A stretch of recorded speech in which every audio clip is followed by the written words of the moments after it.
Latin America की धरती पर एक ऐसा शख्स पैदा हुआ जिसने शोषण, अन्याय और असमानता के खिलाफ लड़ाई को अपनी जिंदगी का मकसद बना लिया।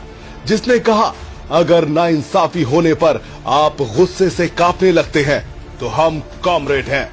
एक ऐसा क्रांतिकारी जिसने क्यूबा की क्रांति की अगुवाई की और बाद में राज सत्ता को लात मार दी। उसका नाम था एर्नेस्टो चे गेवारा। लेकिन एक अमीर परिवार में पैदा हुए चे गेवारा आखिर कैसे बने दुनिया के सबसे बड़े क्रांतिकारी? क्यूबा में मंत्री बनने के बाद चे ने क्यों अपने पद को लात मारी और क्यों उन्होंने अपने सबसे प्रिय दोस्त फिदेल कास्त्रो का साथ छोड़ा? चे को अमेरिका अपना सबसे बड़ा दुश्मन क्यों समझता था?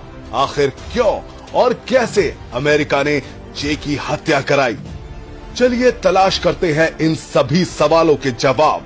देखिए हमारी खास पेशकश, चे गेवारा, हस्ता ला विक्टोरिया सिएम्प्रे। 14 जून 1928 को अर्जेंटीना के रोसारियो शहर में एक संपन्न परिवार में चे गेवारा का जन्म हुआ। उन्हें बचपन से ही पढ़ने का बहुत शौक था। किताबों में डूबे रहने वाले चे को जब समय मिलता था तो वे समाज के बारे में सोचते थे। युवावस्था तक पहुंचते पहुंचते उन्होंने करीब 3000 से ज्यादा किताबें पढ़ ली थी। चे अक्सर कहते थे, एक क्रांतिकारी का पहला कर्तव्य अपने आप को शिक्षित करना है। उन्होंने मेडिकल की पढ़ाई की क्योंकि वो डॉक्टर बनकर लोगों की मदद करना चाहते थे। चे जब बड़े हुए तो उन्होंने अपने दोस्तों के साथ लैटिन अमेरिका की मोटरसाइकिल यात्रा का फैसला किया। इस यात्रा ने चे की जिंदगी को पूरी तरह बदल दिया।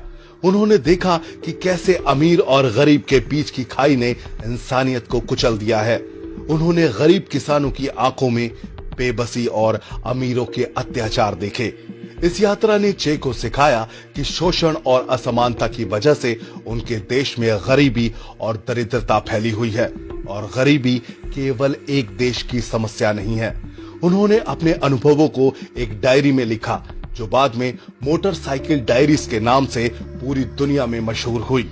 यात्रा से लौटने के बाद चे गेवारा ने यह तय किया कि वो अपनी जिंदगी दबे कुचले और बेबस लोगों के लिए समर्पित करेंगे। उनकी इस सोच ने उन्हें क्यूबा की क्रांति में शामिल होने के लिए प्रेरित किया। 1955 में चे गेवारा ने मशहूर क्रांतिकारी फिदेल कास्त्रो से मुलाकात की। फिदेल ने चे से पूछा कि क्रांति के रास्ते पर वो डरेंगे तो नहीं। इस पर चे ने कहा कि वो घुटनों पर बैठकर जीने से बेहतर खड़े होकर गोली खाना पसंद करेंगे। इसके बाद दोनों ने मिलकर क्यूबा को अमेरिका के कठपुतली तानाशाह बतिस्ता से आजाद कराने का संकल्प लिया। चे ने कास्त्रो के साथ मिलकर गुरिल्ला युद्ध का नेतृत्व किया। क्यूबा के जंगलों में क्रूर बतिस्ता सैनिकों से क्रांतिकारियों का भीषण युद्ध हुआ। ये लड़ाई कई सालों तक चली। आखिरकार चे और फिदेल कास्त्रो के नेतृत्व में क्यूबा की क्रांति सफल हुई और तानाशाह बतिस्ता को उखाड़ फेंका गया।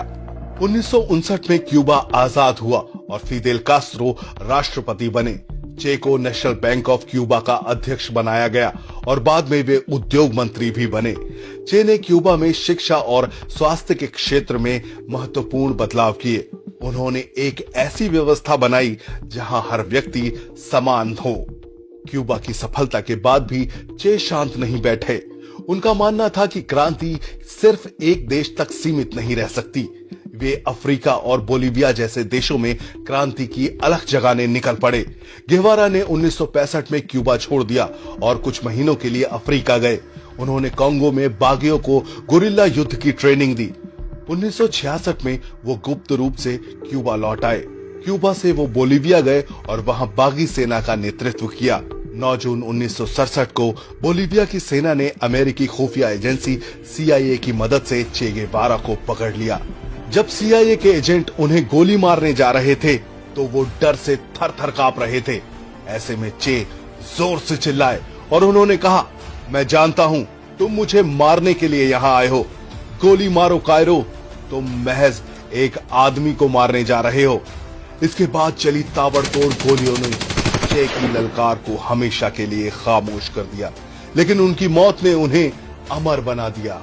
अमेरिका चे को मारने में सफल हो गया, लेकिन उनके क्रांति के सपने को नहीं मार सका। चे गेवारा एक नाम नहीं बल्कि एक विचारधारा बन गए। उनकी तस्वीर आज भी संघर्ष और क्रांति का प्रतीक मानी जाती है। चे गेवारा ने हमें सिखाया कि अन्याय के खिलाफ खड़ा होना और अपनी पूरी ताकत से लड़ना, यही सच्ची इंसानियत है। सारी दुनिया के क्रांतिकारी आज भी उनसे प्रेरणा लेते हैं। अन्याय के खिलाफ उनकी जंग को हम सलाम करते हैं।